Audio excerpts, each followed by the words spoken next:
Hello, everyone, and welcome to Abnormal Investigations. I hope everybody is ready for a awesome show tonight. Some good material and some bloody bones. That's what me and Randy was talking about earlier. There's an old story about old bloody bones. It's went around for quite a while, and you just hope that he doesn't come creeping up your steps at night, right? So I hope everybody's doing well, staying cool. If you're in my neck of the woods today, guys, we just went over 100 with what it feels like 115. Welcome to Oklahoma. It was so hot outside a while ago, Randy. I seen a bird blow on a worm before it ate it. I mean, it is hot out here tonight. We got to get Randy riled up before the show. I can see him backstage. Sorry, I know you guys can't see him, but I can see him. I've got eyes on him. Oh man, we got a lot going on tonight, guys. Pink Pixie, thank you for coming in. Randy Petticourt, good to see you. Emmy Tongue, Michelle McGuire, Lisa, Grace. We got Michael Deers in here. Good to see you. Chickadee 2Core4. Chickadee, I spoke to one of your relatives a while ago, and we'll talk about him here in just a second. I think he might be related to you. I don't know. The name kind of made me think so. But I had a conversation with him a while ago. So I'm going to break that to everybody here in a minute. Michelle McGuire's in here tonight. Margie Burke. Miss Dana Ortega's in here with Nancy. Wouldn't be a show without Dana, that's for sure. Sharon Guy's in here. Good to see you, Sharon. Thank you for moderating. We got CRJ is in here today. Thank you, CRJ, for being here. See a lot of our original faces. Cajun Christie's in here. Chester Robinson's in here. Man, we got a lot of people in here tonight already. What is up, guys? What is everybody doing here so early? You're not supposed to be in here this early. This is just, an old show where we talk about corn on the cob. Come on now. We don't talk about nothing serious over here, do we? I do like a good stroll through the cornfield, let me tell you. You know why you can't tell secrets in a cornfield, guys? Because there's too many ears. But anyways, that's right. Corn on the cob, Chester. That's right. Yeah, the heat might be hot, but let me tell you, staying inside in the cold weather has got me ready for tonight. I am going to go ahead and bring everybody in here real quick. Let me bring in Jesse first. Randy's giving me the double thumbs up. He must be ready. What's up? Ooh. What's up? He's wearing his sunglasses at night, huh? Randy is ready to do this.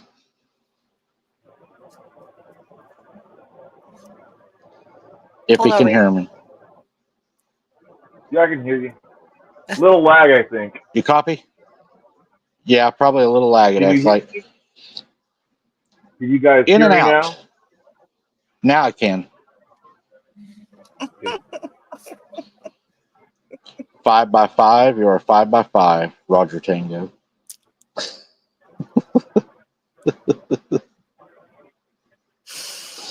Yeah, there's a little bit of lag. It seems like we're gonna have a little lag tonight, but that's okay. We're used to the lag. We know how to get around it. To get back to what I was telling you all about tonight, guys, I tried to have a special guest on tonight. About to have somebody come right on in with me tonight. I called him on the phone and I begged and I begged. And, he just wouldn't do it. And the guy I was talking to, y'all probably know him as Mr. Cleggshorn. A lot of people have a hard time saying his name. But I asked him, I said, hey, would you come on the show tonight and kind of just make an appearance, Because everybody thinks I'm you. So could you come on and show everybody that I'm not you? And he's like, you know what? They're just like a whole bunch of hens out in the hen house. He's like, I don't care what they say.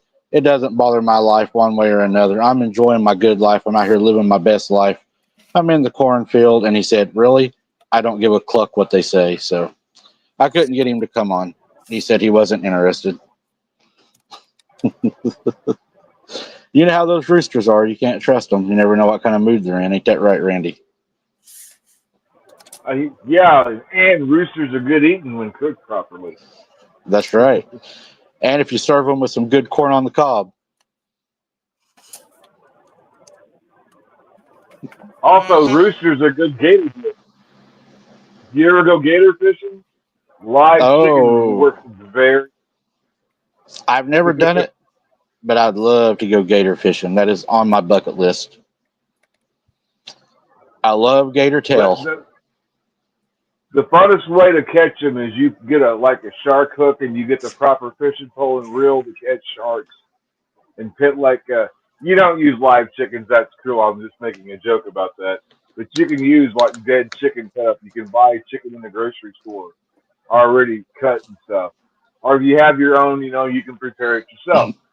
But gators love chicken, and that's a hell of a fight if you catch them on a fishing reel.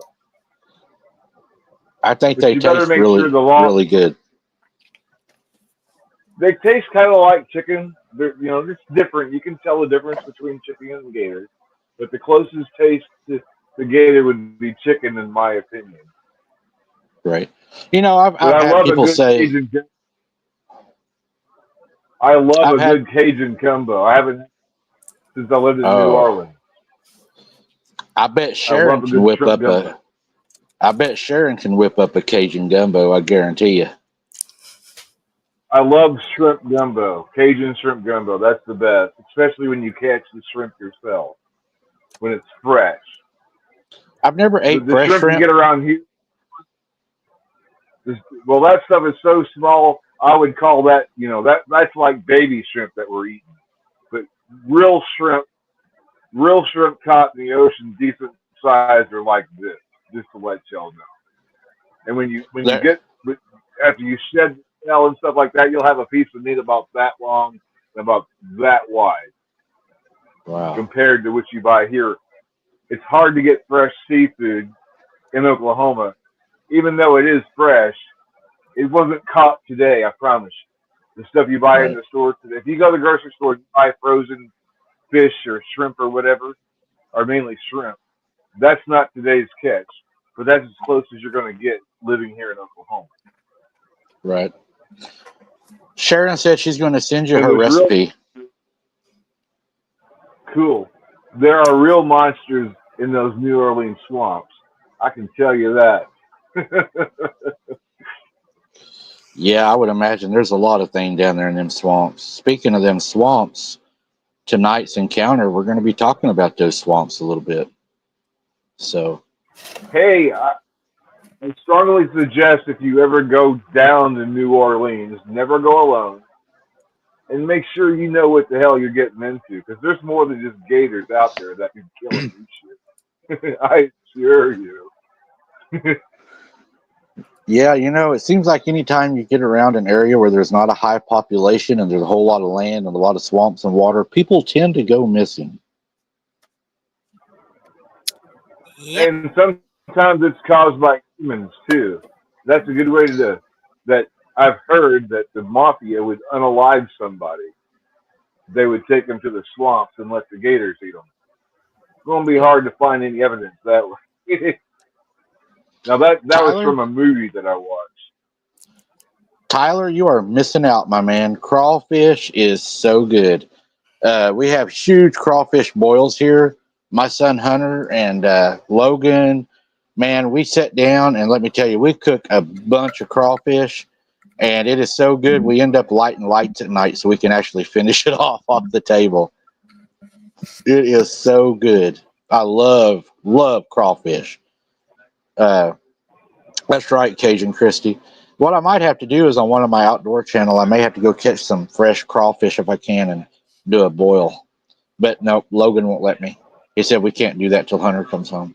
That's been the rule, is we're not allowed to do that till Hunter comes back home because that's what Hunter enjoyed. So Logan says when Hunter comes back home, we can eat all the crawfish we want. There you go. With live crawfish, using crawfish as bait, I've caught huge bass and huge catfish with live crawfish as bait. And hey, Jesse, Yeah. I have a question for you. Okay. Jesse, Yeah. have you ever done any research or any investigations in New Orleans? I have years ago, not anything recently, no. Did you experience much while you were there? I'm Oh, just asking. I didn't know. I didn't actually, I have never actually been to New Orleans. I've only done research via internet, books, reading, library, that kind of stuff. Oh, okay. That's one of the places I would like to go. But I would definitely be careful after hearing about those two investigators who got unalived. That'd be a hell of a way to go. I just was There's a, wondering. yeah, no, there's a lot of spooky, creepy, strange history in New Orleans. That's definitely for sure. Good to see you, Veronica. Glad you was able to make it in tonight. I think Veronica may be a fairly new name, so everybody welcome Veronica to the chat. Hello, Veronica. So, guys, coming up this month, as you all know, is winding down. We are almost out of July and going into August, which makes me very happy because that means fall's even closer. And I love doing my investigations in the fall better than the summer because that means the leaves are off the trees and I can see further in the woods. So that's always better. But yeah, the 31st, guys, coming up, the 31st is going to be a boots on the ground. We're going to leave August with the boots on the ground, folks. What do you think about that? We're going to say goodbye to August with the boots on the ground. And then after we do the 31st boots on the ground coming up on the 1st, we got Mr. Joe Pass is going to be joining us on the live on the 1st. We're going to start September off with an awesome guest. He's going to be joining us the 1st of September. 1st of August will be Joe Pass, guys. And then coming up, we are going to be doing a live. But here's the trick. Everybody needs to listen to this if you like the lives. This is a trick. And Randy, you're the man on this one. You'll need to put the link out. I'm going to be doing a live coming up here pretty soon, guys. It's going to be called Gathering Evidence. And it's going to be a daytime outing I'm going to do coming up pretty soon. The link will be put out. But it's going to be on AI Seeking the Truth. It will be a live on there where I'm going to go out to where we've been going and I'm going to photograph some things and try to get some evidence of what we've been seeing and get it ready to release. You guessed it. The video everybody's been talking about. We're getting it ready to release, guys, but I want to show you everything in this area that goes with the video. So we will be preparing to drop that. The live, if you would like to watch us go, or watch me, I guess, go collect the evidence, it will be on AI Seeking the Truth. That's where the live will be. So you can join us over there and you can be with me while I collect the evidence. I'll show you all around what we're looking at. And should be a pretty fun time. The other thing we got coming up is Mr. Travis Carpenter is going to be coming up, and we're going to be doing a recording with him that will be released on Patreon only, guys. I'm going to be working a lot with Travis Carpenter on this channel and on my outdoor channel, folks. So looking forward to doing a lot of work with him. We're going to be doing this one for the Patreon because we're going down that rabbit hole that everybody knows we can't go down on here. We're going to be talking about whether weaponized. I'm sure Jesse and Randy both have things that they want to add to that discussion that we wasn't able to talk about on the previous show. So should be a pretty good show there. And then, guys, I haven't forgot about you. All the members, it's got your names in green, or will have your names in green. August 18th, I have a Boots on the Ground, members only, already scheduled. So I've already got your members only Boots on the Ground scheduled. So you will have your own Boots on the Ground members again. And then after that, I done it on the 18th. That way it will give me time to schedule a sit-down breakdown with the members only to discuss that Boots on the Ground. So you all are going to get two members only videos this month. So a lot of stuff is going to be cracking. It looks like we lost Randy. Is he buffering? He's buffering. Looks like we lost Randy for a second. Uh-oh. He'll be back. Hopefully he'll be back. The hot weather, man, is really attacking a lot of stuff. But that's everything I have that's coming up. Is there anything you think we need to add to it before we jump into the stories or encounters tonight? I don't think so. I think you've hit on everything and then some. Sure, excellent. Michelle, I don't know if I got that. Is it in my email, Michelle? I'll have to check. I get so many emails in a day. Dawn, is Dawn in here? There's Dawn. Found you.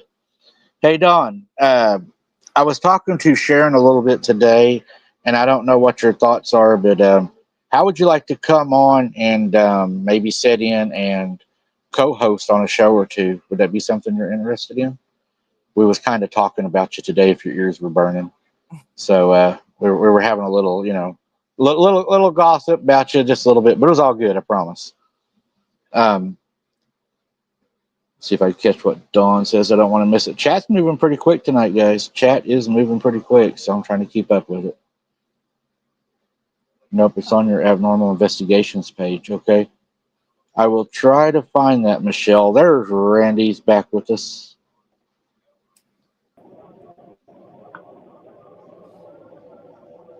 Welcome back.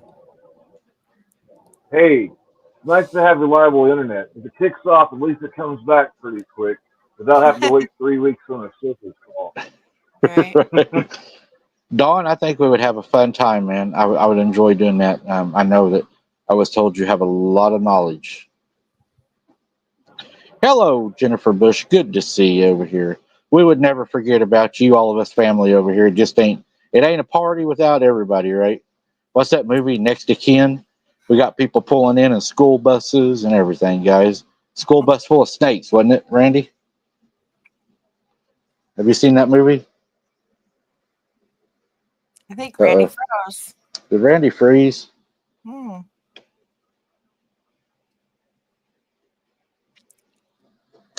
Yeah. Uh-oh. He's not going to be happy. There we go. Don, it sounds like a fun time, man. We'll have definitely a good time doing that. Oh, well, what we're going to talk about tonight, guys, is a lot of people. Let's just go back to where this is starting from. So, a lot of my core supporters, we'll put it that way, and we'll see what Randy says about this too. Randy, I want your opinion on this when I get done. I'm gonna put you on the spot. You asked, and Jesse. Mike. You asked me for a link. Which link did you need posted? I lost you before I heard the link. AI seeking the truth. AI seeking the truth. That's the one I will be live on coming up, collecting evidence. I'm going to wrestle a Bigfoot man to man, mano a mano. No, hopefully not. I would bet against you on that one in hand-to-hand combat. Oh, I don't think you couldn't even beat an 8 let alone Sasquatch in hand to hand. What do you think, Jesse? You think he's I saying wouldn't the want to take. smoke to hell? I wouldn't want to take a chance with either, but nope. Especially if it's the size of the two things I caught on camera, I'm going to be in trouble. Mm-hmm. He can pick you up by both arms and pull you apart just like that. Where would you? I don't know. I would not want to see that on a live show, bro. That'd be pretty gross. You know that scene in Avengers when Hulk grabs Loki and just slams him all over the place? Puny human? Yeah, Yep. that's what would happen. Yep.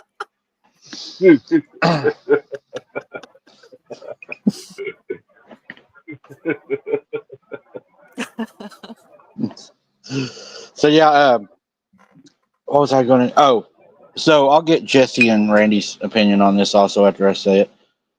OCSG says his money's on Bigfoot also. Come on, where's your faith? Not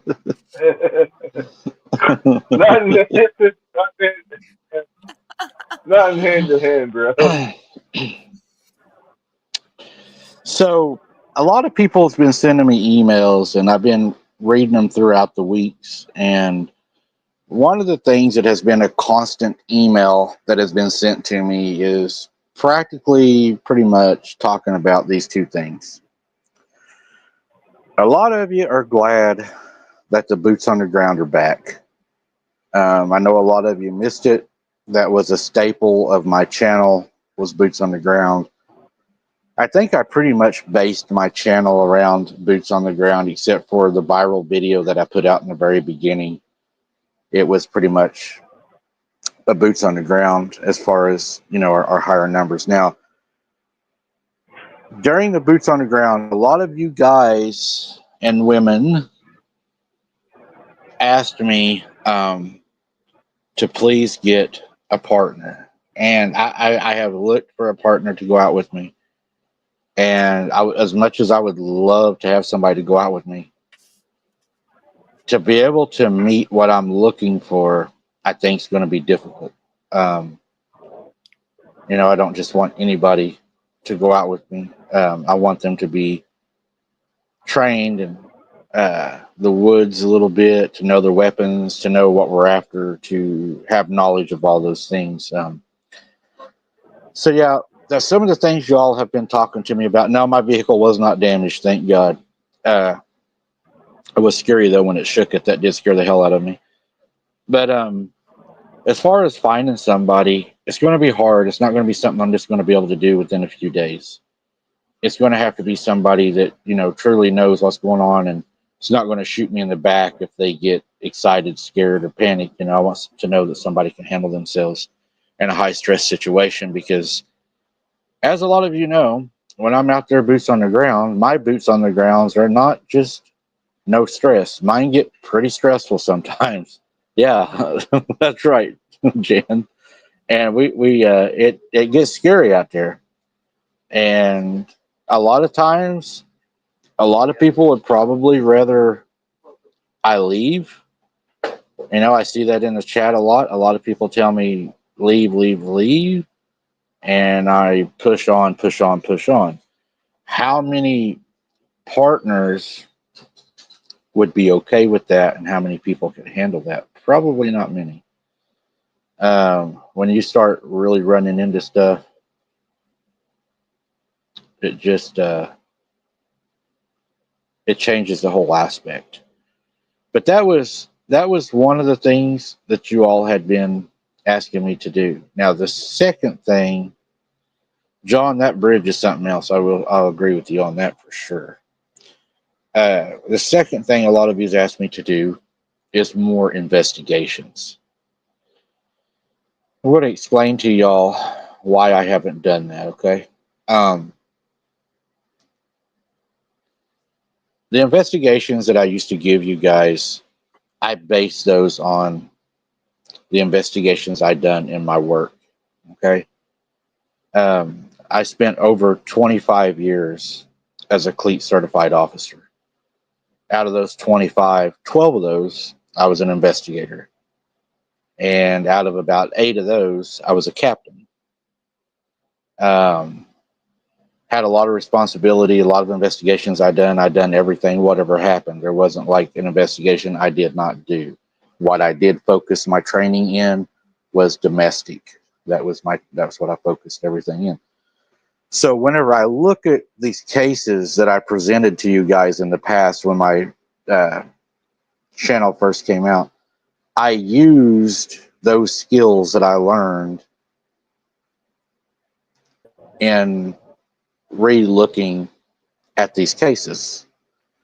And part of my job when I worked was to approve officer reports that would come across my desk to either be able to be sent to the district attorney for possible charges or to be sent to DHS because we had arrested a minor child, or to be even just sent as far as just even to make a probationary recommendation, or even to just to do a trespass. I mean, it went from the top to the bottom. It just depended on what had happened, what the officer had wrote, and what the officer was requesting be done. So I would go over those. That was my job, and to make sure that they were appropriate and ready to be sent up, to make sure that they were right. That was part of my job. And doing that job, after being an investigator and being a captain and doing that, I learned a lot about report writing. I learned the ins and outs, how they hide things, the words they use to hide things, how they will word certain things. I can tell if a officer was saying something, then a supervisor said, we probably shouldn't put it this way. We should probably, change it to this. So they would do that. Jan, I'm not going to answer that question. So what they done was they would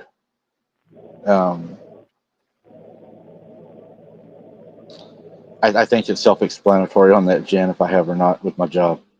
So what they would do is pretty much kind of like what you all talked about before in the past. You go to somebody's house for a Bigfoot call, right? Do you really think the officer is going to put in there it was a Bigfoot? If they even mention Bigfoot in one of those reports, it's going to be something along the lines of this. Received a call to service at 0835. Arrived at the residence, 0850. Spoke to the residents. They advised they heard noises outside their window they attributed to Bigfoot. Searched the property, done a walkabout, shine the spotlight, whatever they done. If they done a walkabout, their car search, however they done it, then they're going to put in there, at 9:23 hours that after reviewing and investigating the property, there is no signs of any mythical beast at the property, but I do believe, however, that this person may have encountered a prowler, as there is a lot of teenagers in the area. It was a Friday night, and we had a lot of calls. That's pretty much what you're going to look at. Mm-hmm. They're not going to come out and say, I walked around the back of their house and I saw this big hairy monster take off running. He had a pig under both arms, Even if he did, they're not going to write that. It's not going to happen. Because why?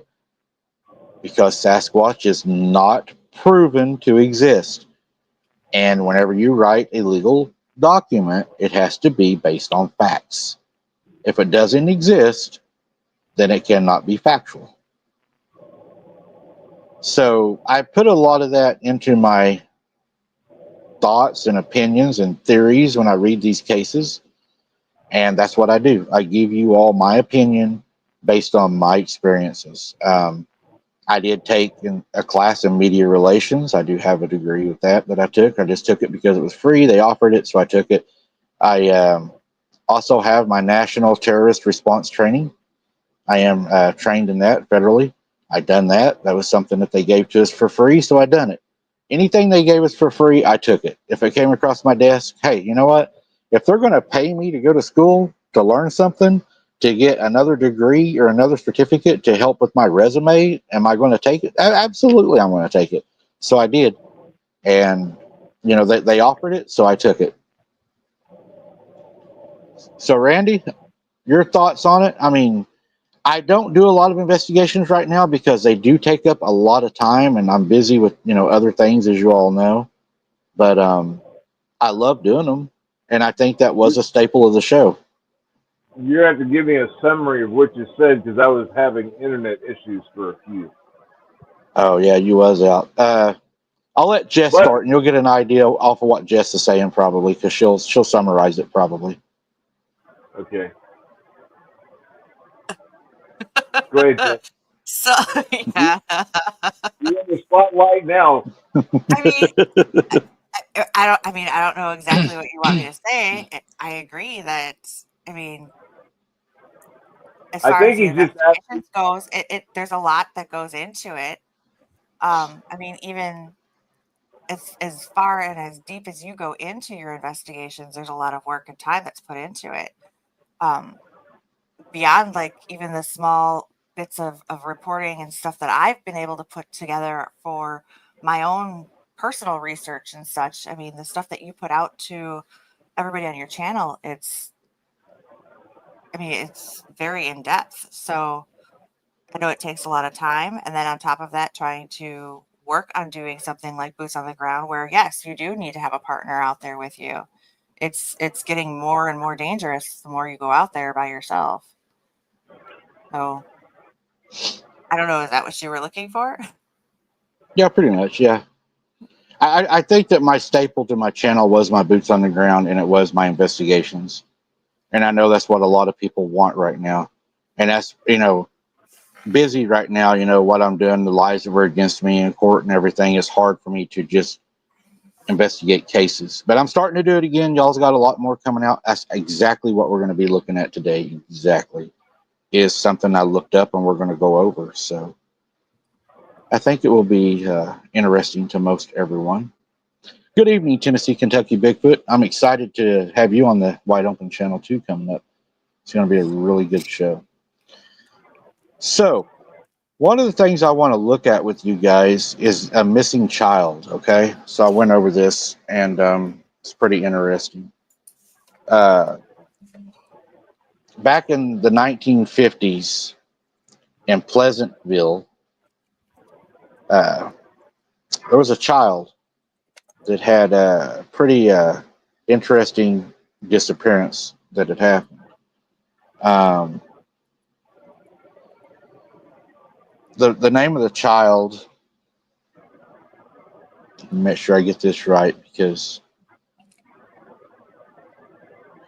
was Jackie, okay? Jackie is who we're talking about. And this child, Jackie, goes missing, okay?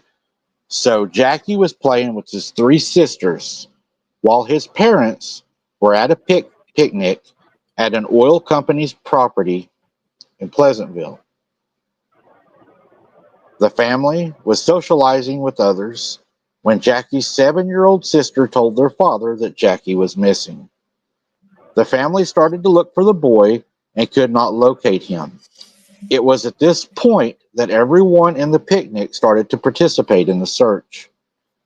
In a very short period of time, the state police had arrived and they called for a team of bloodhounds.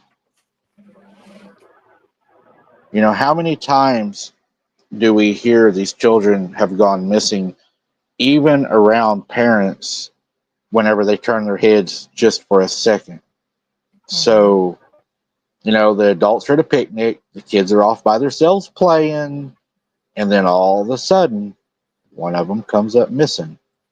I mean, that's just so common in these missing children cases. It's like they take advantage of the adults being busy with each other and then just letting the kids run and play. Which I'm sure a lot of parents do it, and we don't think about it. We just think about we're visiting. The kids are right there playing. They're fine. They're safe. And then the next thing you know, there's a child missing. I almost think that it is actually more dangerous in a situation where you're in a secluded area or a secluded park. Whereas if you're in like a public park or public area, I think naturally as a parent, you're kind of a little bit more on guard. But if you're in a, I mean, even like when I growing up going camping and stuff, I mean, it was, yeah, go on down by the park. You know, we would walk through the little pathways through the woods to go ahead and get to the little playground areas in the campgrounds, and wouldn't think anything of it because what's going to happen in the middle of the woods? Right. I think that's when you got to be almost more on guard. You know, when I was growing up, we went camping and fishing, and I don't ever remember running into supernatural stuff at that time. I do remember occasionally getting spooked by your armadillo running through the grass. Now that'll scare the hell out of you. Yeah, it will. It will. And they can jump like a frog.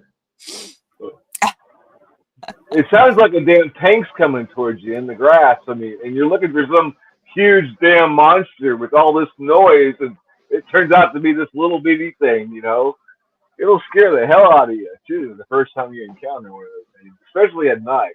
So if you're ever in Oklahoma fishing at night and you're hearing some weird ass noise coming to you, it could just be one of those armadillo coming towards you. Or it could be the last noise you ever hear. Yeah. Hey, I'm not kidding, guys. I've seen 15 to 20-foot werewolves weighing somewhere, I would say between 2,000 and 4,000 pounds, running like a damn raptor, moving as fast as a raptor in knee-high grass, multiple times. So these damn things, if you're in high grass, you're screwed. I'm not kidding you. If the grass is at least knee-high, those things pick up to you within, within danger close, and they can leap. They have. Well, you probably don't want to hear that here. Never mind. That'll have to be. So I do some interesting things that it would blow your mind, and I probably shouldn't talk about it here. But they can get really close, and then they can leap at you. And let me tell you, yeah, they can. They can jump higher than the hood of a truck. If they get that close to you, even if you have your weapon out, it's just whether they hit you first or you pull that trigger, and hopefully your barrel's pointing in the right damn direction when it goes up, because you're not going to get more than one chance, and it's going to be on you. If it's a werewolf with 17-inch claws, it's going to shred you like hot knives going through butter. Oh my God, those things are razor sharp. You ought to hear the sound that they make when they run across a tree. Oh my God, it'll give you. You talk about. They don't have to do anything. They don't have to growl. They can just look at you and take their claws and like scratch a tree, and that's probably just the horriblest sound that I've ever heard. Because then you start thinking about what if that was your body he was cutting into. Oh my God, guys! People don't know what they're making. Some of these people in chat haven't seen an armadillo. If y'all haven't seen one, go join up to my Wide Open Adventures, and I'll go find you one. And you'll see what an armadillo looks like. You have to be careful with them because they do carry leprosy. I wouldn't pick them up. Only observe them at a distance. Don't handle them. Yeah, it's not worth. Yeah, they actually still carry leprosy, so they're a little bit of a danger. I like my fingers. And I don't think they have a cure for that today, do they? You know, I don't know if they do or not, honestly. I'm not going to take the risk, though. Yeah, they're kind of cute at a distance, but I don't handle them. I've seen them, cars will run them over, and if they're near my property, I do pick them up and bury them, but I wear rubber gloves, and I throw the rubber gloves away after I bury the animal. I don't. Right. I hate seeing dead things just lying there. Right. Now at least give them a decent burial. All right, so this kid goes missing, right? And it's just like all the other cases. Where's Jackie? Where's Jackie? Everybody starts looking, they can't find him. And they're having this picnic. His dad worked for the oil company, so it's like an oil company, get together picnic out there. And The oil company called for additional volunteer searches until there were hundreds of people looking for this little boy. It was evident by late in the evening that the bloodhounds could not pick up a scent or refused to search the ground. Searchers were not having any luck finding the boy. Again, whenever you go back and you look at calling in the hounds on a lot of these cases, they don't pick up a scent or they just absolutely refuse to track whatever it is. So either the dogs can't find the scent or they're too afraid to track whatever it is. And that alone tells me that whatever these creatures are, now this is just my opinion, guys, just my theory, that the smell that these hounds are picking up is an alpha male smell to them. It is an alpha smell, and they don't want to track that. It is something that they know is dangerous to them. I mean, they can tell. They know what these things are. At 8, the following morning of Jackie's disappearance, a man named Bevier was searching outside the main area where an oil repressuring plant was located. The area is completely surrounded, what many newspapers called impassable swamps. Okay, guys? And I looked up to see what they were talking about impassable swamps. Okay? I actually found a photo of this repressure plant. Around this plant is deep, straight up and down drop offs into the swamp. Okay? These are not like where a child could easily walk and get around. I'm going to show y'all a photograph of the actual plant.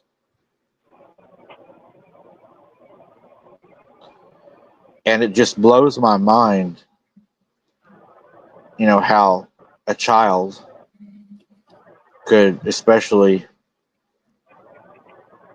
get to this location, because it is, I don't know. When you see it, it'll probably give you goosebumps too. So here's this plant right here, right out in the middle of the swamp. It's a repressuring plant is what it is. It should be coming up anytime. Let me see here. There we go. That is the repressuring plant you're looking at right there.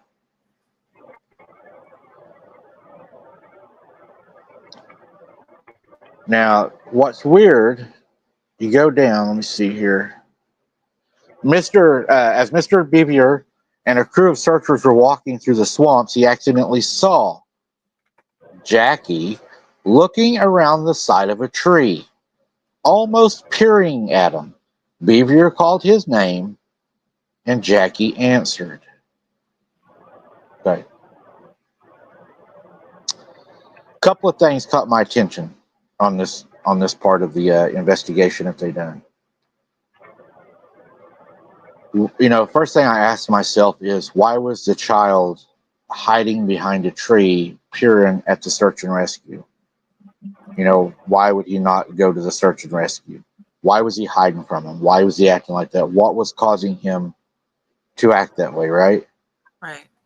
So whenever you go on, and my question I think was later answered in this in the report, because it says Jackie was found 2 miles from the picnic across the swamps that were deemed impassable by search coordinators.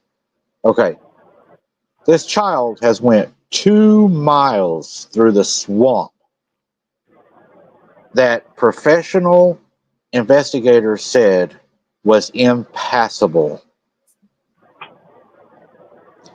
Jackie was transported to a hospital where he was met by his family after being examined by doctors. They said that the boy had a few scratches, but he was in good health, okay? He was in good health.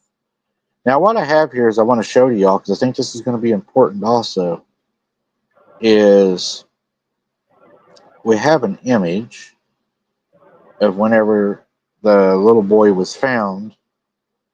And I got a question for you all after we take a look at this. I have a question, and I'll see what your thoughts are on this. Y'all able to see the child? Mm-hmm. Now, chat, you guys also. Is it me, or is every child that goes missing like this that is found, do they not look the same when they come back? Traumatized? I don't even know that's traumatization. They look kind of like the movie It, where they talked about looking into the dead eyes, how you lose a part of yourself. They have that. Well, I think y'all understand what I'm saying as we get more into this, because I think there's something. I think Like there's something that goes on. like Tennessee, Kentucky says, and aged also. Yeah, like they still have that. They're still young, but yeah, they look like they've got Right. ages taken off of them. I like Years. what, back to the 1900s is saying that 1,000-yard stare. Uh-huh. You're right. And Dana, says yes. They look like, they're in a trance. Exactly. Exactly. That's what I was looking for. They look like they're in a trance. They look like something had happened to them. Yes, I you're right, see. Don. Hey, Mike, I'll give you a hint. If you look into something's eyes that's diabolical evil, it will change you. Especially if they're not saved and covered in the blood of Jesus. That can affect them the rest of their life. I think as we go into this investigation, I found some things that I just had to ask, and it really bothers me. And this, is sad for this little boy and his family. But this is where it starts taking what I thought was a really weird turn. As Mr. Beavier and the crew of searchers were walking through the swamps, this is, before they found him, he accidentally saw Jackie looking around the side of a tree. He said he was almost peering. Beavier called his name, but it's like he was peering around the tree as if playing hide and go seek. Now, though that's where I started saying, there's something going on, because as this goes on, guys, it gets really weird. Uh, when they found the boy, Jackie was transported to the hospital where he was met by his family after being examined by the doctors. They said he was in good health. Okay? You're talking about a child that's been out in the swamp for over 28 hours. He's not dehydrated. He's in good health. He's not hungry. He's not thirsty. This happens in all these cases. They're always, when they're found alive, they're always in good health. They always check out good. Which almost, as an investigator, you go back to where I would put it, it sounds to me like an abduction to where the abductor was taking care of him. But being in the cryptic field, we have to speculate, which I don't like to speculate because I was taught not to speculate, but we don't have a choice here. My speculation would be, what if it wasn't human that was taking care of him? Mm-hmm. So moving on, there was an article that was posted in the Logansport Press. It was dated the May 17th of 1950. It had an interview with the Copelands and heard Jackie's rendition of what occurred during his night in the woods. Okay, so the press wanted to hear how the boy got to this location in the swamp and what he had eaten or what he had drank and how he kept warm. Okay, Jackie was first asked if he left the picnic, and here's the quote directly from the child. Pull this down. The child stated, this is where it's going to raise, it raised the goosebumps on me right here, guys. He saw something peering at him from behind a big tree. When he approached, the creature scampered into the brush. Jackie didn't explain anything more about leaving the picnic at that point. The article later explained more about what Jackie stated and quoted. Now, what this started making me think about, whenever I go boots on the ground, and we get out there and these creatures are out there or whatever's out there, we start hearing them making these noises. whistles, whoops. I mean, kittens, dogs, cats. I mean, I don't know if y'all heard it the other night, but it sounded like a dog, an owl, all at once. That was the weirdest sounding thing I'd ever heard. And I knew that was not a dog and it was not an owl. That was way off. That was crazy. So, are these creatures using these noises, especially a kitty cat or something like that, to cause a child to become curious? You know, I mean, what kid doesn't go into the woods looking for a kitten or a puppy, right? Absolutely. And, you know, as we get older, these creatures are not dumb. They know that an older adult like us that would be out there, what are we going to look for? A crying baby. Remember, we hear the crying babies a lot. They know how to entice us to come into that wood line. I believe they want us in that wood line. Now, you know, you go back to where I spoke to the shaman when I was doing the Girl Scout investigations, and their words to me were, they don't like the open fields because of guns. They like the trees because they're safe in the trees. They can hide behind the trees. You pull a gun out, you don't have, you know, the distance, the line of sight. They can hide up in the trees. They can hide in the bushes. I mean, it's their playground. This is where they're most dangerous. So they get the child to follow them in, right? So they said what had happened is the child said in child talk, his adventure while he was out there, and this right here again is really scary to think about. Your kid going through this. Just imagine your child is missing, and whenever you go to bed at night, if you can even lay down, I wouldn't be able to sleep. You wonder, what are they going through? Where are they at? Are they scared? They're wanting me, you know, they need my help. I don't know where they're at. You know, as a parent, you're going to blame yourself. Even if it's your fault or not your fault, a parent is going to blame themselves. So the child says something during the questioning. I'm not going to call it an interrogation because you don't really interrogate a child. It would be question. So during the questioning, the child says, while I was walking, there was this very large creature that led him through the swamp. But as this creature was leading him through the swamp, the child made this statement. This right here is what really blows my mind. The child said, as we was walking through the swamp and the creature was leading him through the swamp, the child says, I came to this awful blackness, this black area in the woods. It was so dark.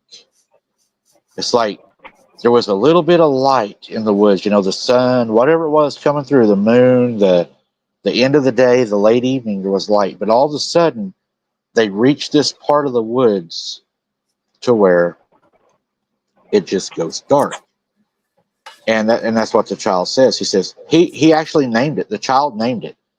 He called it the awful darkness. Okay, so that right there is enough to scare you. And y'all can go ahead and elaborate on that, because where we're going to go, it gets even worse.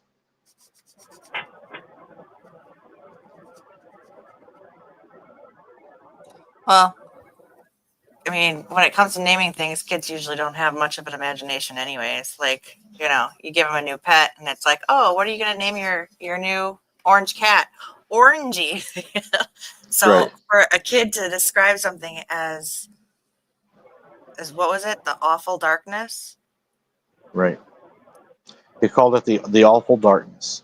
Yeah, I pretty much, I mean, if that sums it up right there for me. There was nothing else to describe it other than it was awful, dark. I mean, that shows how scared he was of it in the first place, too. So what was it? I think there was a reason, and I started questioning myself, why was he afraid of this awful darkness that he named?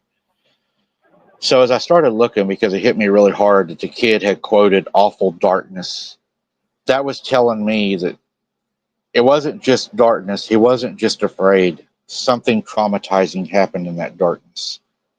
Something bothered him that made the darkness awful. It wasn't I was afraid or I was scared. The darkness was awful. So when I went back and looked, this is what I found. When they entered the awful darkness, he said there was creatures that circled him. He could see their eyes glowing. He could hear them growling, and they were howling all around him. But they wouldn't come close because the big creature he was with wouldn't allow him to. So it was protecting him? It would appear that way, or was the child just following this creature, and because the child was with the creature, that these other things would not approach?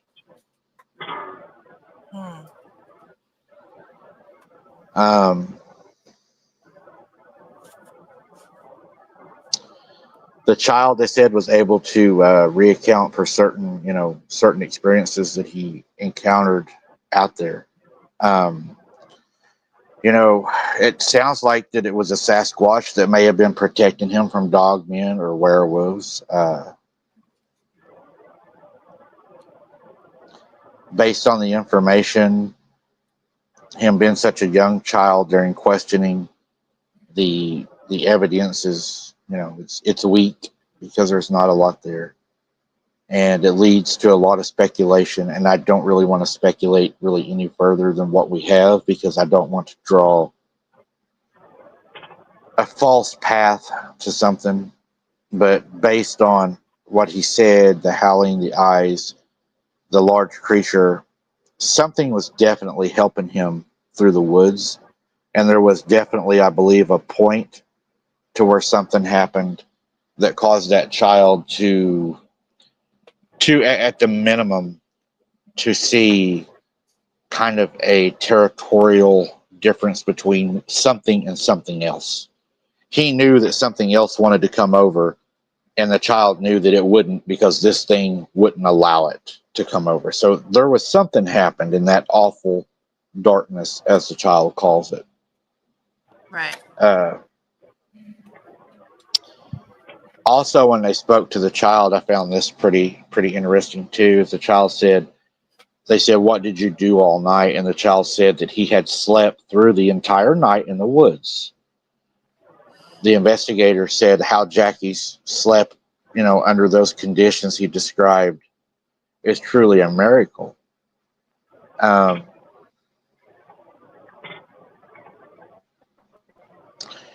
lot of people that go missing, they do describe that they did sleep, or, I even have to question this. Did the child sleep, or did the child have what we would call missing time? You all know my thoughts on missing time.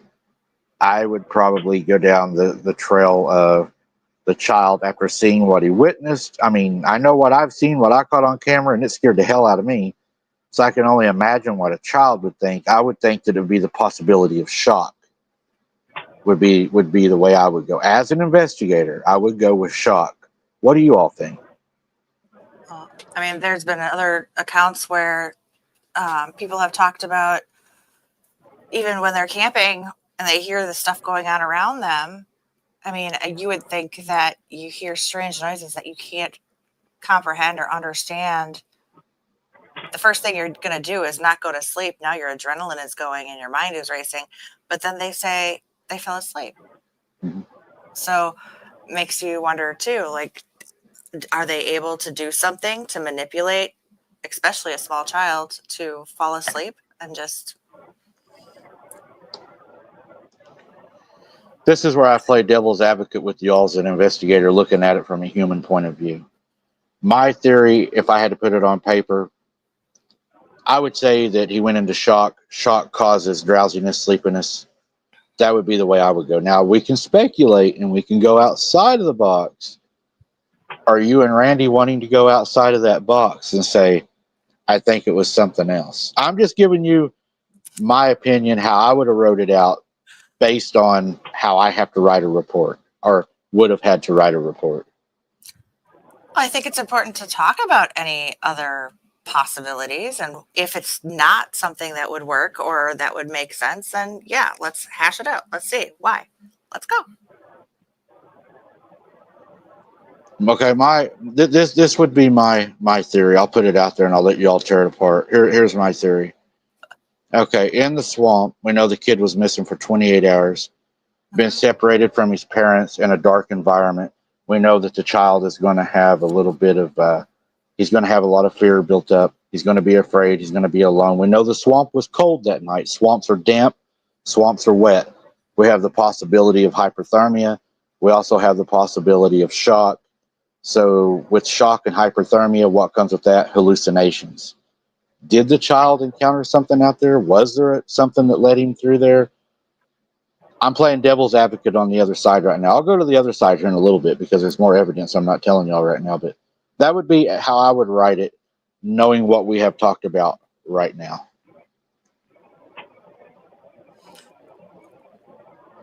I mean, yeah, I'll step aside. Go ahead. Go ahead. Yeah. No, go ahead.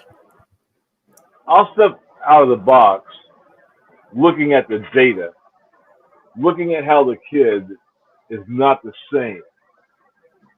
When a young child sees something horrible, this is a typical response. How do I know? I was 6 or 7 years old in New Orleans, and I ran into something that wasn't supposed to exist. It was like part tree and part, it had like a human face on it, but it was also a plant. And and then the sound it made, my God, it was probably one of the most strangest, horrible things that you could see at a young age. The worst thing is nobody believed me, just your overactive imagination, because that's how the other people were brainwashed. If you look at society and look back at history, even the public schools teach that stuff doesn't exist. I see a conspiracy theory building here. With that kid's reaction, I can detest that kid saw something horrible. And I bet you he still, if he's alive, probably has nightmares of that to this day. Now, this is just based on my opinion, based on what little about this subject I've heard, and what from personal experience.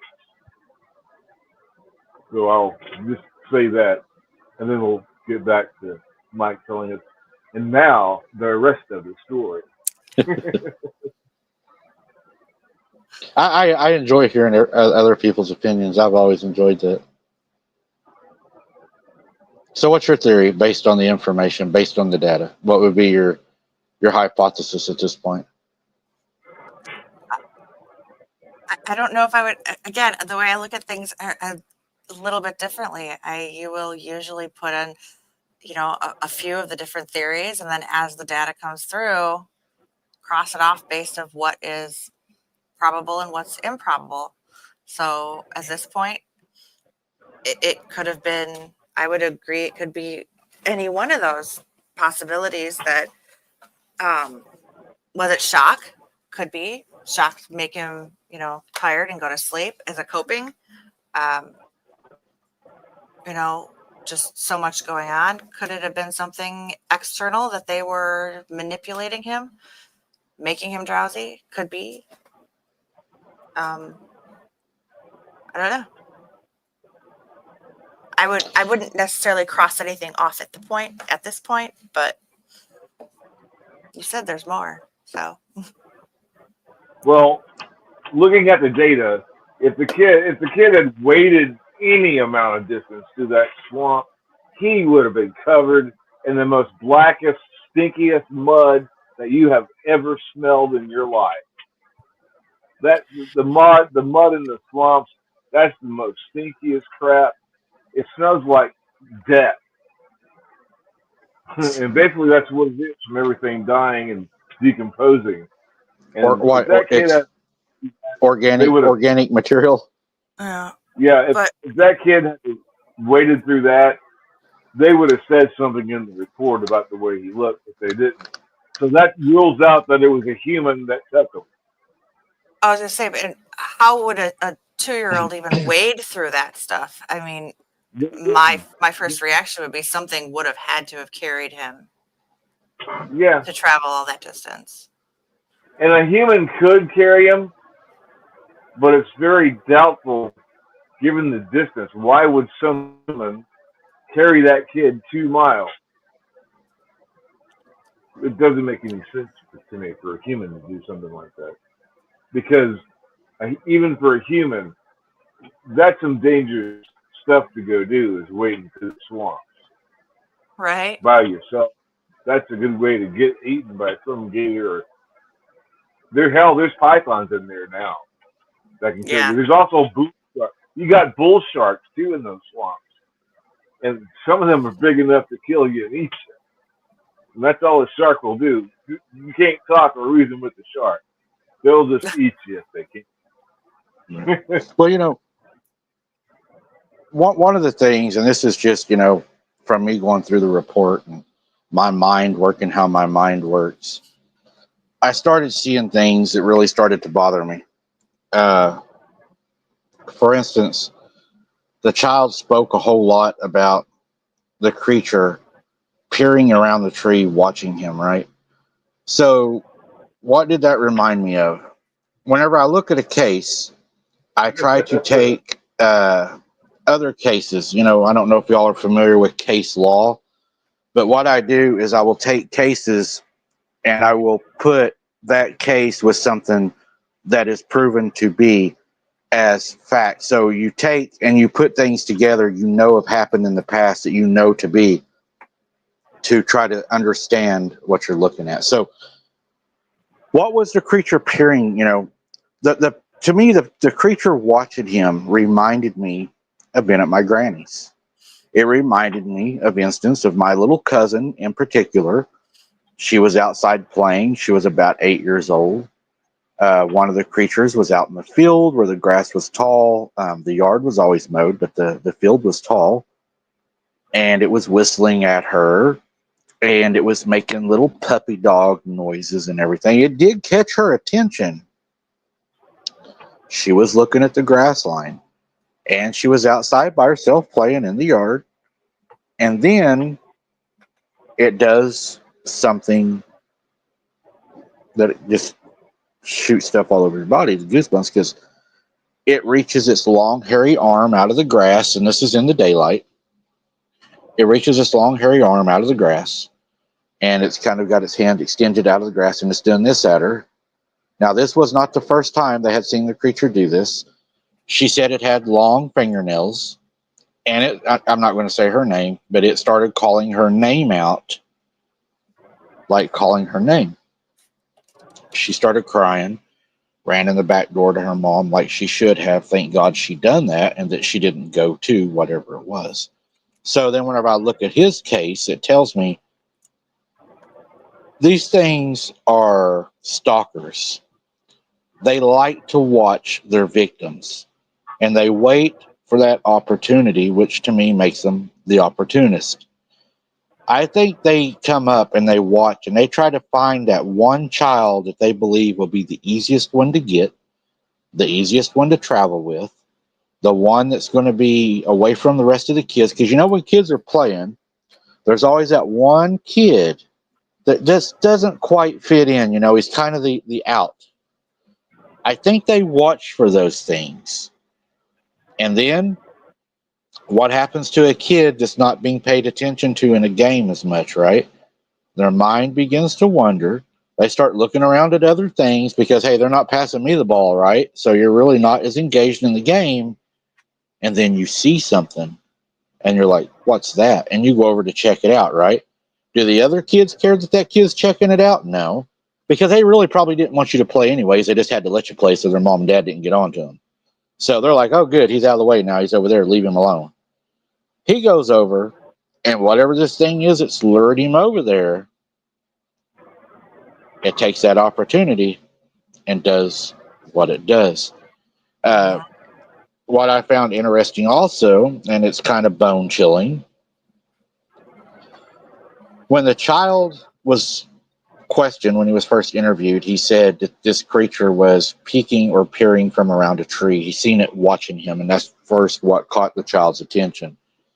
So the child went over to see what it was. Now, the weirdest hell thing to me is, why was the child doing exactly what that monster was doing at the water plant to the people looking for him? Why was he mimicking the actions of the creature that took him? And they said it took several times calling out to him for him to kind of snap out of it and call back and go to him.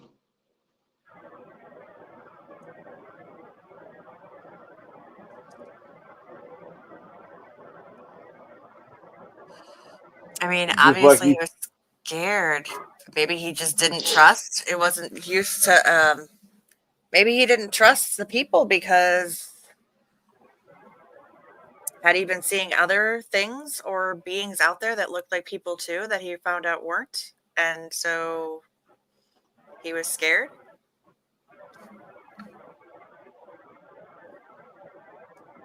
Hiding.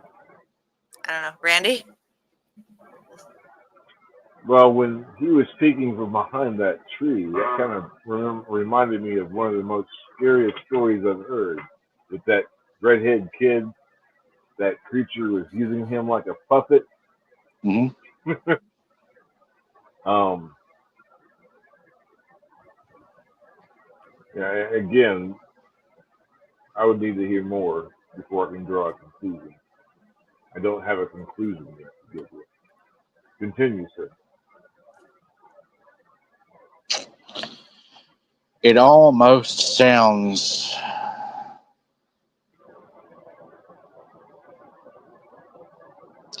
It almost sounds like the child at that point to me.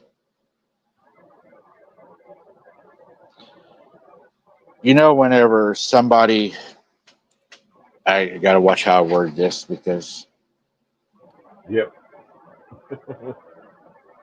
okay, psychologically speaking, from a psychosis, whenever somebody is attacked in a dramatic attack, a very severe attack, something that's very dark or very traumatizing. Sometimes whenever they're interviewed, they will actually play out the perpetrator. Is that what's happening to these children? Are they so traumatized, so attacked, so afraid that they're playing out their perpetrator? Is it something that is really that psychologically deep that it's just like some of the worst cases where somebody's attacked? That the only way, because see, a child, they don't have the words or the memory or the consciousness to be able to tell you. They don't know how to release that. So what does a child do? They throw a fit, they throw a tantrum. They do what they know how to do to release that. If it's mimicking something, if it's, throwing, like, a kid gets mad at a toy, they can't stand up if they don't have the words to tell you, Dad, that toy's not working right, it's making me mad as a baby. But they'll stand up and beat a toy or throw it across the room, right? So they do what they're able to do at their age, how to express what they're trying to express at their age level. That's just my theory. Hmm.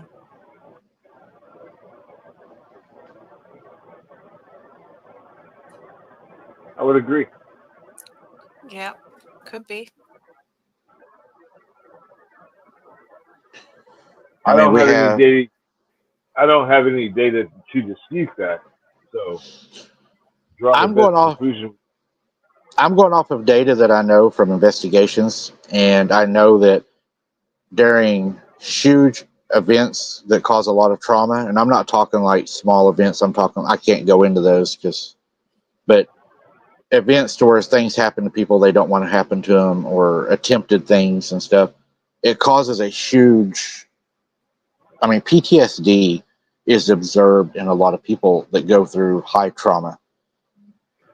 These children are going through a very high trauma at this moment. I mean, God only knows what. I mean, I'm a grown adult. I'm in the woods. I'm carrying something that I can defend myself with, or at least I believe that I can.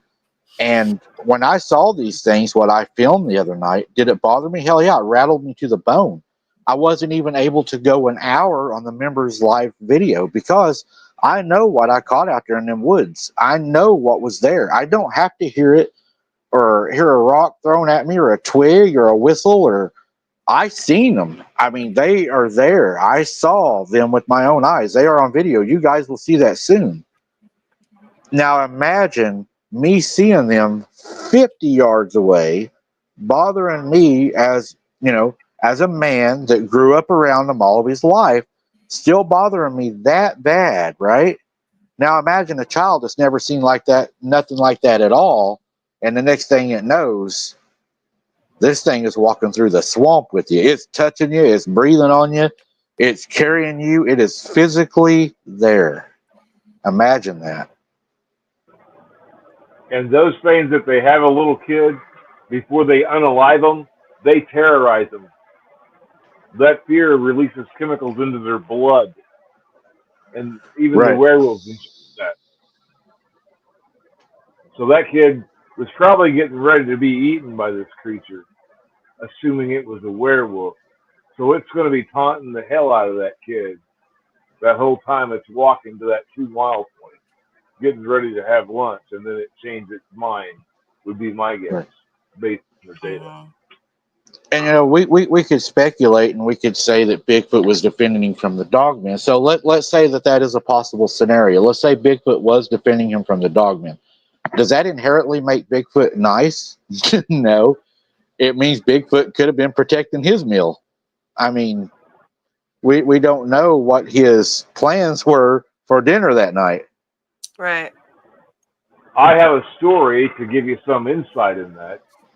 I know a lady, she was probably 7 or 8 years old, and they were playing hide and seek, and they're in California, and there's big old cedar trees up there, or pine trees.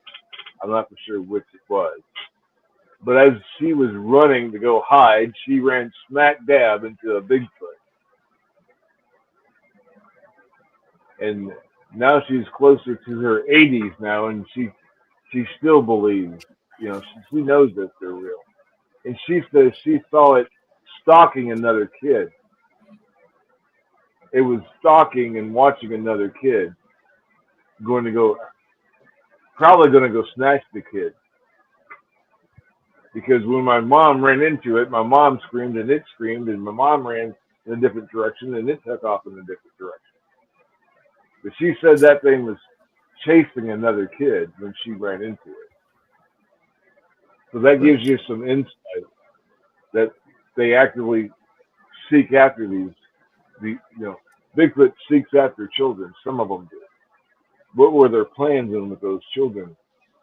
I don't ever remember any stories of children being recovered from Bigfoot. Do y'all? No. No. They're going to eat them would be my best guess, looking at the data.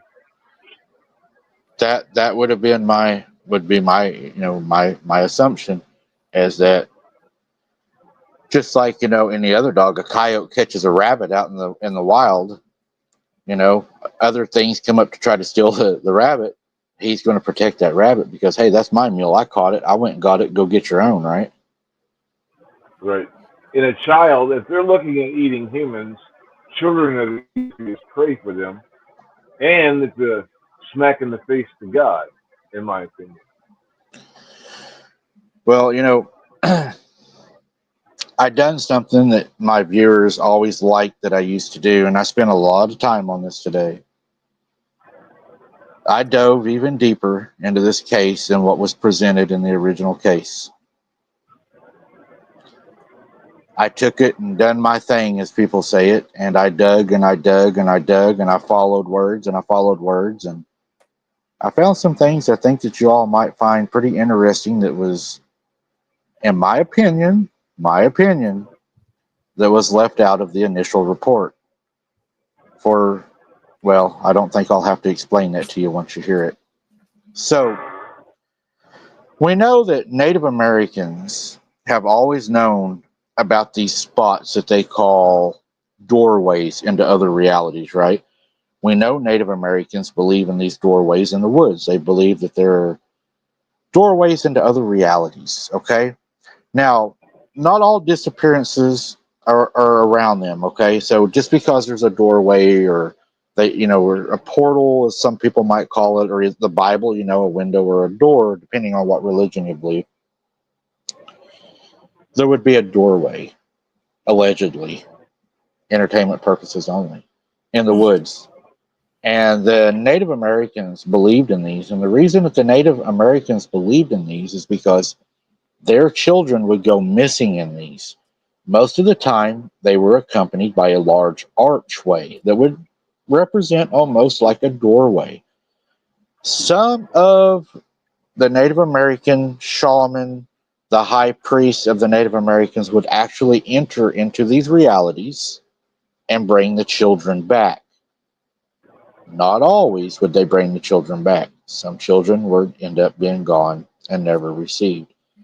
The answer that the Native Americans would give was the people of the forest took them and they didn't return them.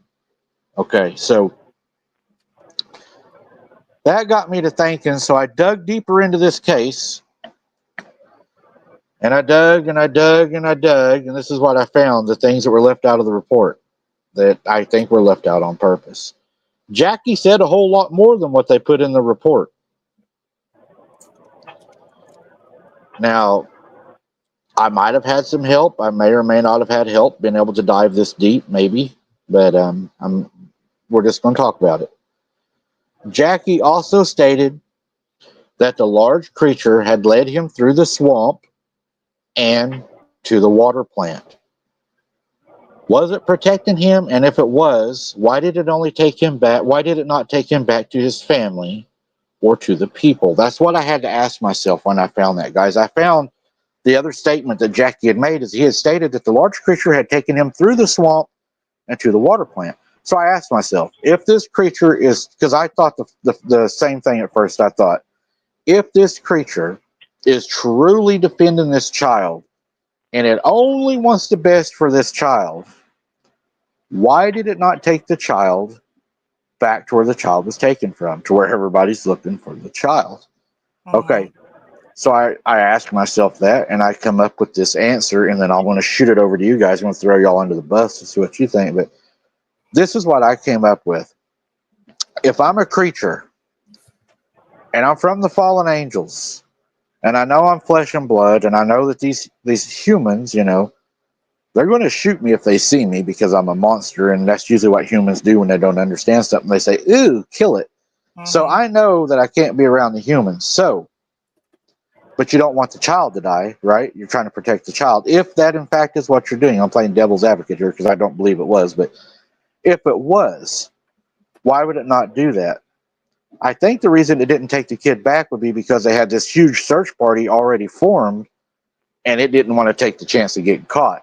What I think happened, and what my opinion is as to what happened, is he's trying to get away with this little child, and if it's to eat him or play with him or just keep him as a pet or whatever he's trying to do, give him to a friend as a gift, whatever he's planning on doing with this child. What this creature does understand now is he is being pursued by hundreds of people that are now in the swamp where people normally aren't, poking around, and they're looking for something. You. So how do you cause 100 people that's looking for you? They're carrying guns in the swamp because it mentioned they were all carrying guns. They had state patrol there. They had all that there. So how do you stop them from following you? You make sure they find what they're looking for, right? Because when they find what they're looking for, the search party is going to stop, and I can continue to get away. They're not going to keep pursuing me. That's my opinion, and I don't know. I'll kick it over to you guys and get your opinion on this.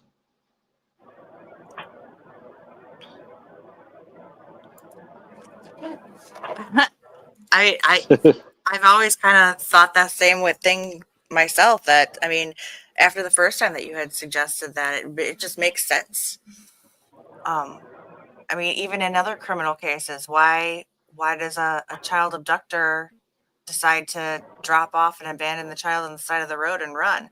Because they have a better chance of getting away if search crews find the child, they can run.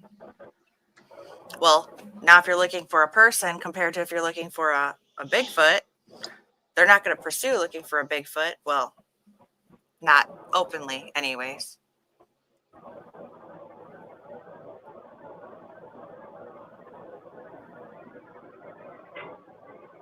Uh, What's your Randy. thoughts, Randy?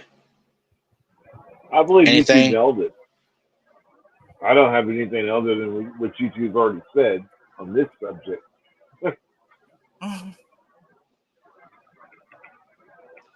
So, as I went further, I dug deeper.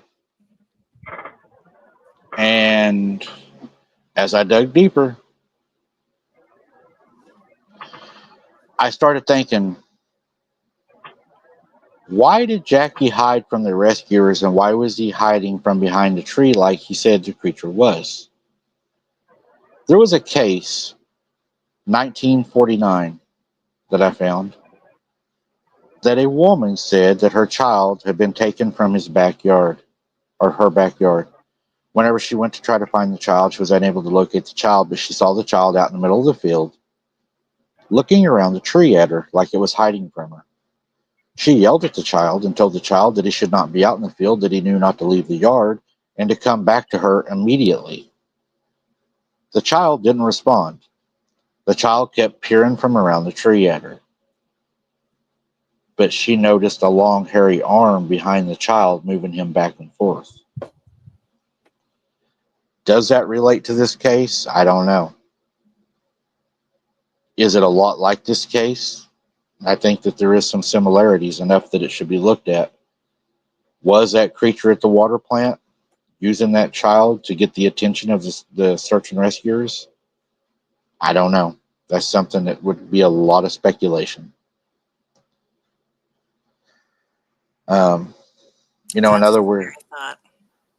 yeah, I mean, is this thing doing what we covered in that one story to where it uses children as puppets? I hope not, because that's very disturbing to even think about that. Um, I hope that's not the case. Another thing that stuck in my head is whenever Jackie said that he entered the awful dark, is what he called it, the awful dark. There were animals all around me, he said, and they were howling, but they wouldn't come near me because of the large creature he was with. The search dogs that were out there, they didn't find anything, which is very, very common. He was 4 miles from the spot that he went missing at, and he had traveled through what the professional search and rescuers called an impassable swamp. The mother stated in an article that I found later, after I kept digging and digging and digging, because none of this was in the initial report. You got to really dig deep to find this stuff. That's what takes so long. Mm-hmm. The mother stated in an article that she had thought that her son would have been cold when she hugged him. She thought he would be cold because the swamps were cold, especially where he was at, because it was down in a ravine where it got even colder and damper. But she said when she hugged him, he was almost feverish warm, Hmm. which made me wonder, was something holding him, keeping him warm down in there? Because he was found in a damp slough where the rescuers said it was cold and it was very, very damp and very, very wet.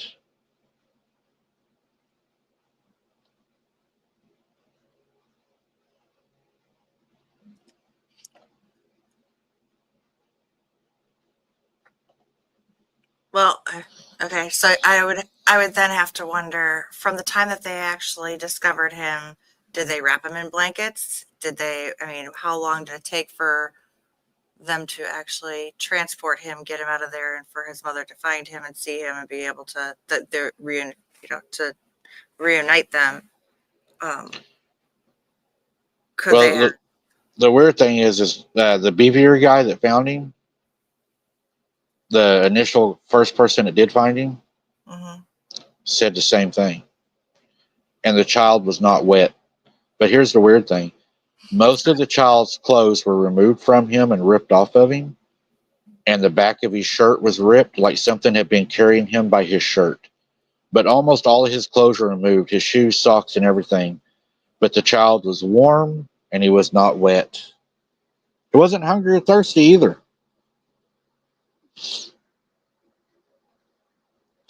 No, Belinda, when he went to the ER, the kid was actually released in perfect health except for minor scratches.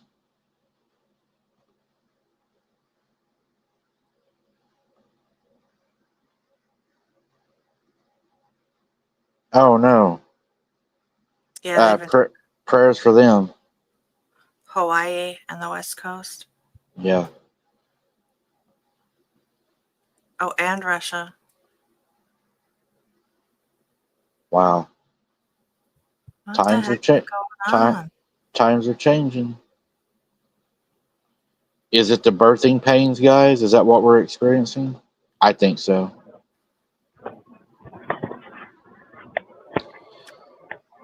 But guys, that little guy made it all the way to here, and I think that my theory is he didn't make it there alone. He was assisted. His clothes were removed. He was warm. He was taken care of. Minor scratches. Something was with him. He was assisted. He didn't do it alone. There's no way that he done it alone. The child, as you can see in this picture, in my opinion, he looks very traumatized, very afraid.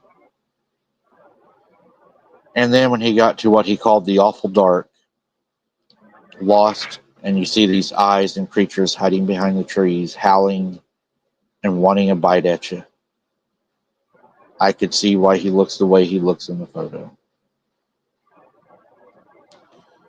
That had to be very traumatizing, very scary.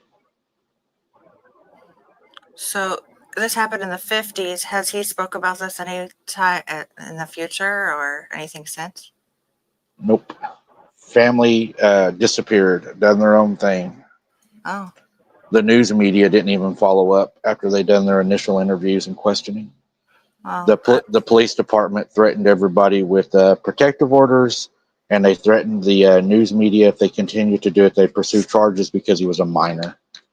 It's pretty easy to hide a minor. and what was the time frame from the time he went missing until the time they actually found him? How long was it? 28 hours. 28 hours.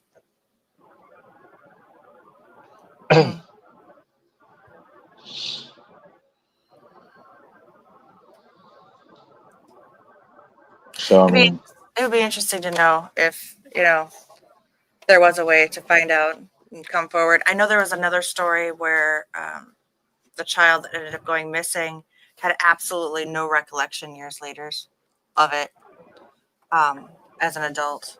And I can't remember his name.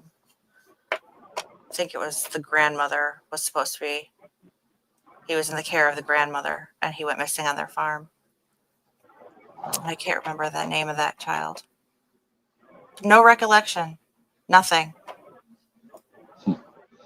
so chat, is this the kind of investigations you want me to do, or do you enjoy our other stories better?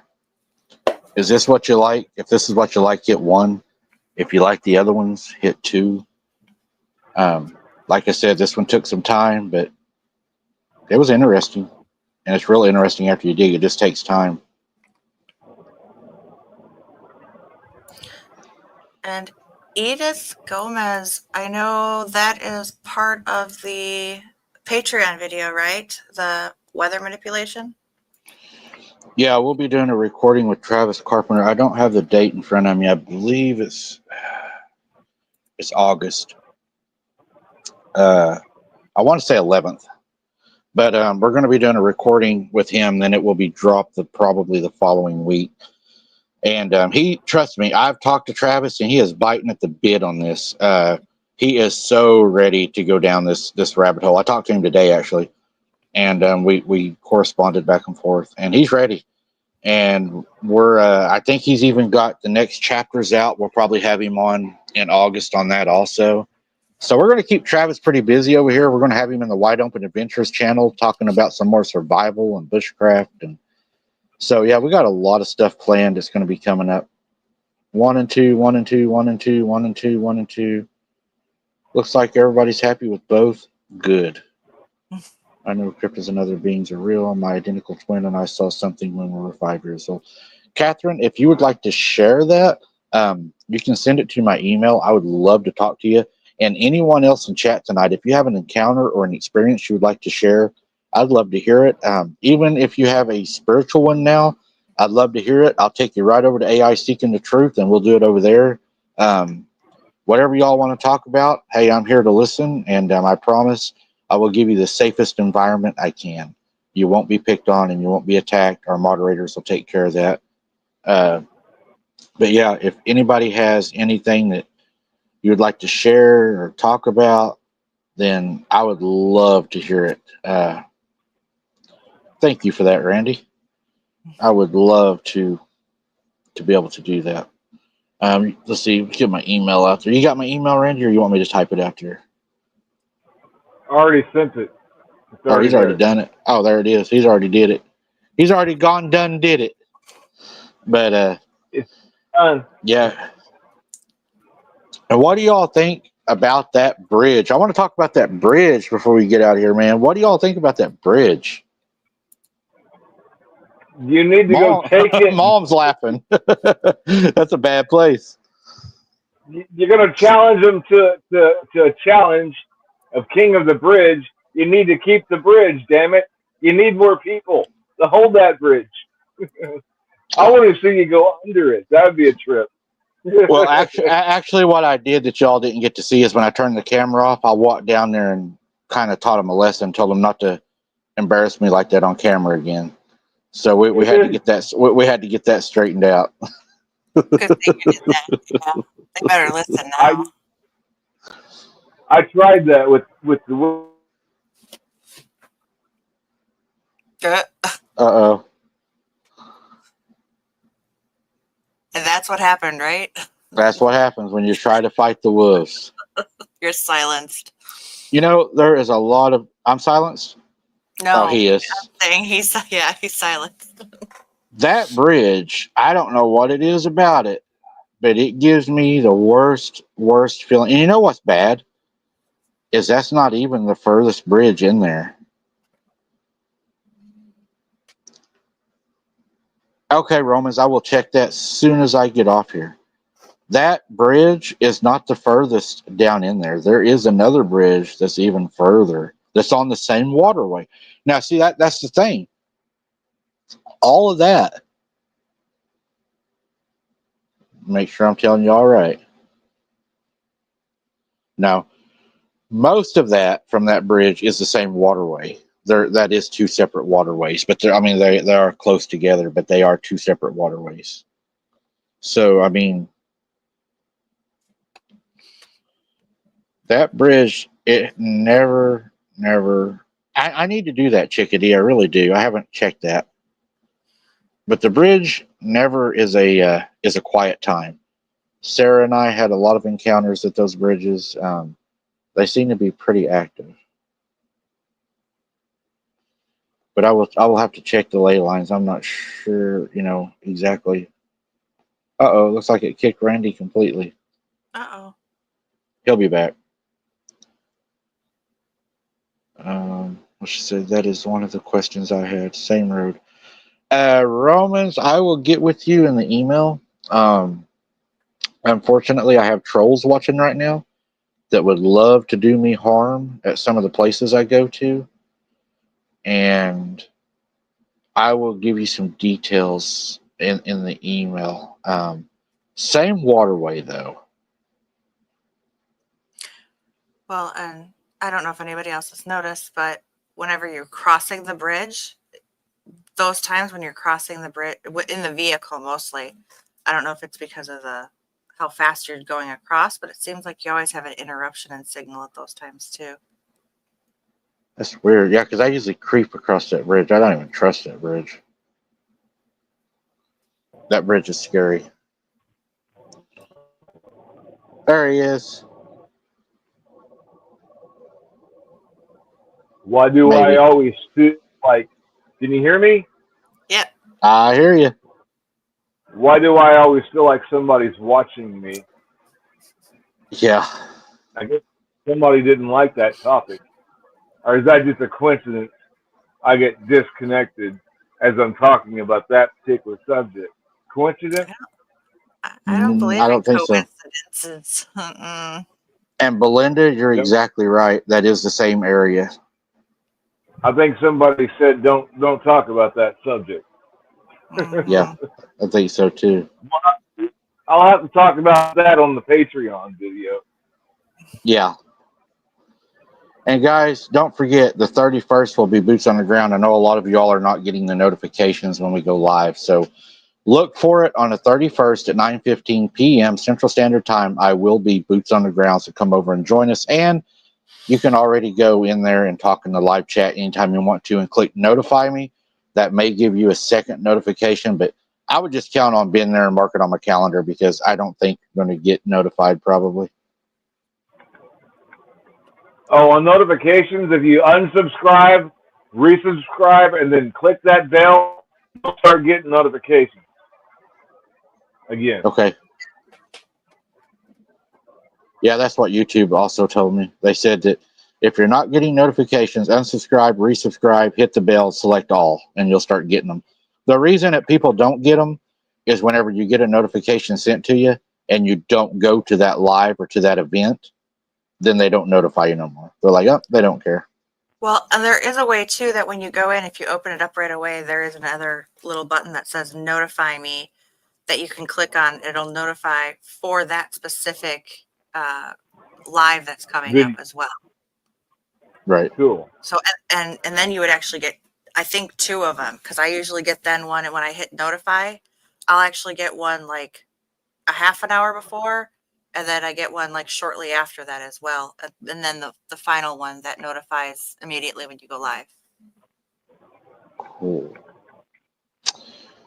Well, everyone, until the 31st, that's really all I've got. I done that investigation. I wanted to do it live with everybody. The next one will probably be a video drop, and we may do another one of these in the future. But I just wanted to do this one live and to let everybody know that I'm back to doing them.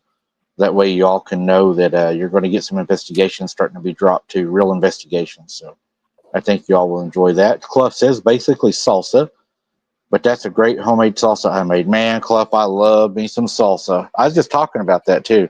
Homemade salsa is so good. It'd be really good catfishing too. We're just about to end. Salsa on catfish? Salsa on Yeah, some fried catfish? yep. I'd eat salsa on anything. What about you, Randy? You like salsa? Oh yeah, yeah. Love salsa. I do too.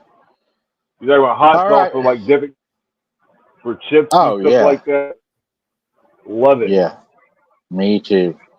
All right, Jess, give us the last words. We can get out of here. Let everybody have a break from us for at least a day. Then we'll be back boots on the ground in 2 days. Thank you, everybody, for being here and showing up, showing your support. Appreciate every single one of you. Share this out, send it to a friend, have them check it out. Make sure you guys also stay safe, stay hydrated, check on your neighbors, and God bless each and every one of you.